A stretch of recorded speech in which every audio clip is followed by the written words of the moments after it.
Tämä teksti on tällainen ennenkin kertomus. Yksisilmäinen autiossa maassa. Ja se alkaa tällaisella motolla turkulaisen kaivukastin. Tosin rekeyhtyen muutaman vuoden takaisesta kriisistä autiomaa. Autiomaa. Autiomaa. Autiomaa. Sisällä.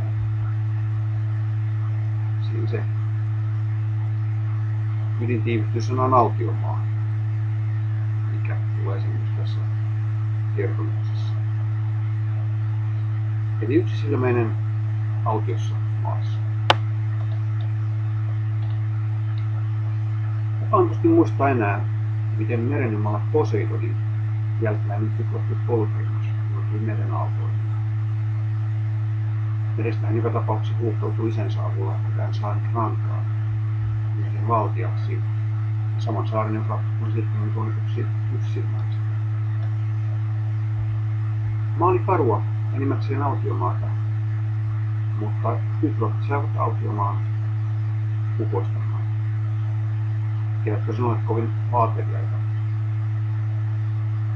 Vuorten rimpillä riitti ruohaa niiden lampailleen ja vuorten onkalasta kykloppi löysi suojeli itselleen lampailleen. Muuta he eivät tarvinneet. Kukin asui yksin omassa luolastossaan.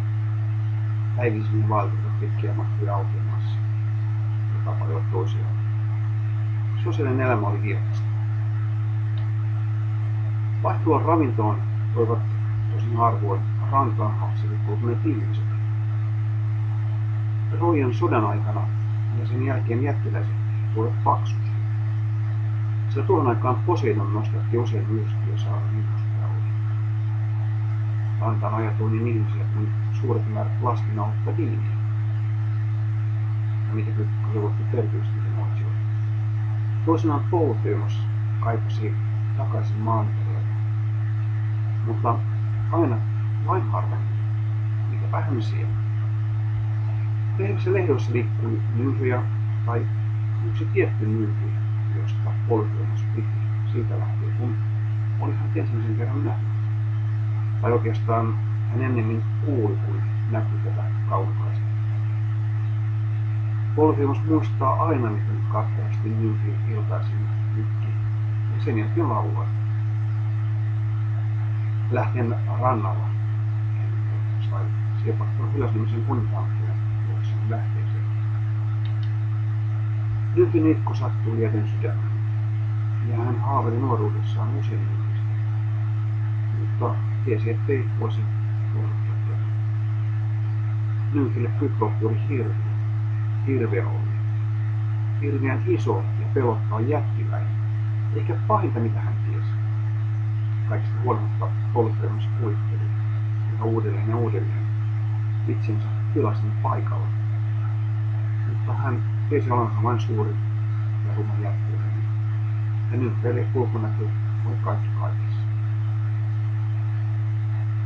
Kykloppi näki aina koko ikänsä saman henkilön ainoan silmänsä verkkokalvoon, kun hän katsoi vuoristolampeen tai meren sineen.